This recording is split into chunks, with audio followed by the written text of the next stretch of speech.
इंदौर के महापौर पुष्यमित्र भार्गव के बेटे संघमित्र भार्गव के द्वारा देवी अहिल्या विश्वविद्यालय में आयोजित वाद विवाद प्रतियोगिता में डेली कॉलेज की तरफ से वह बोल रहे थे। इस समय यहां पर महापौर के साथ मुख्यमंत्री डॉक्टर मोहन यादव, विधानसभा अध्यक्ष नरेंद्र सिंह तोमर सहित मंच पर तमाम नेता मौजूद थे। संघमित्र का भाषण सुनकर सभी ने ठहाके लगाए, लेकिन संघमित्र के भाषण में गंभीरता थी।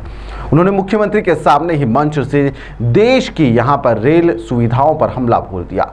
संघमित्र ने कहा कि बुलेट ट्रेन का वादा किया गया था, कहा गया था 2022 तक अहमदाबाद से मुंबई तक सरसराते हुए ट्रेन चलाई जाएगी, लेकिन 2025 आ चुका है। बुलेट ट्रेन तो नहीं, वादा खिलाफी की रफ्तार जरूर दौड़ रही है। वहीं पर करोड़ों रुपए खर्च भी हो गए हैं, जमीन अधिग्रहण में घोटाले हो गए हैं, लेकिन बुलेट ट्रेन सरकार की यहां पर पावर पॉइंट प्रेजेंटेशन से बाहर ही नहीं आ पा रही है। सरकार कहती है कि यहां पर कवच तकनीक सिस्टम से रेल हादसे खत्म हो जाएंगे, लेकिन आपको बता दें कि यहां पर पिछले 10 साल में 20,000 लोगों ने रेल हादसों में अपनी जान गंवा दी है। यहाँ पर रेलवे डिपार्टमेंट को लेकर उन्होंने अपनी कई बातें कही, जहाँ पर सरकार के द्वारा जो वादे किए जा रहे हैं उसको लेकर भी उसने अपनी बात यहाँ पर मंच पर रखी। इस दौरान महापौर पुष्यमित्र भार्गव भी बगले झांकते हुए नजर आए। सभी लोग उनके भाषण के दौरान, संघमित्र जब भाषण दे रहे थे, सभी लोग तालियां भी बजा रहे थे और खूब हंस भी रहे थे। वहीं पर इस दौरान सीएम मोहन यादव भी मंच पर मौजूद थे। इस भाषण के बाद में से मुख्यमंत्री मोहन यादव ने मंच संभाला। उन्होंने कहा कि यहाँ पर इस तरह की वाद विवाद प्रतियोगिता से नई पीढ़ी के अच्छे वक्ता सामने आते हैं। वहीं पर भारतीय संस्कृति के प्राचीन काल में ही शास्त्रार्थ होते थे और यहाँ पर वाद विवाद प्रतियोगिता का एक रूप वह ले भी चुके थे। लेकिन यहाँ पर इस दौरान महापौर कहते हैं कि मैंने ऐसा कुछ भी नहीं कहा, तो वह कहते हैं कि मैंने तो आपका नाम लिया ही नहीं। इसका मतलब चोर की दाढ़ी में तिनका। यह पूरा घटनाक्रम आप लोगों को भी देखना चाहिए। पहले संघमित्र भार्गव का सरकार पर हमला और उसके बाद में सीएम मोहन यादव का महापौर पुष्यमित्र भार्गव पर निशाना हो जाएगी और पूरी तरह से वेटिंग लिस्ट का आलम ही खत्म कर दिया जाएगा।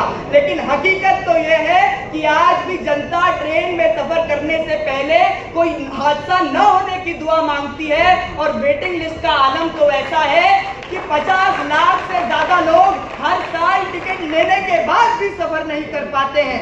माननीय अध्यक्ष महोदय, बुलेट ट्रेन का वादा हुआ था, कहा गया था 2022 तक अहमदाबाद से मुंबई सरसराते हुए ट्रेन जाएगी, लेकिन 2025 आ गया है।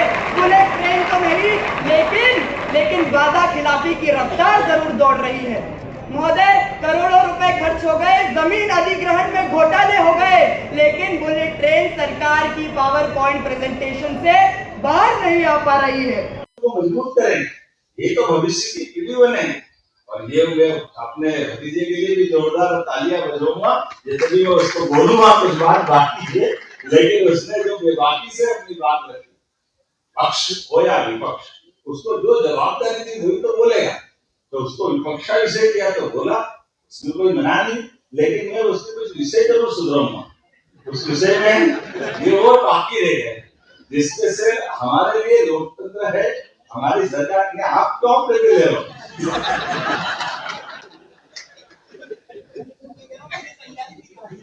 अब मेरे थोड़ी मालूम किसी तैयारी, और मैं आपको देख के भी नहीं बोल रहा हूँ। अरे मुहावरा बड़ा गलत चलता है, चोर की दाढ़ी में। मैं आपके लिए नहीं बोल रहा हूँ।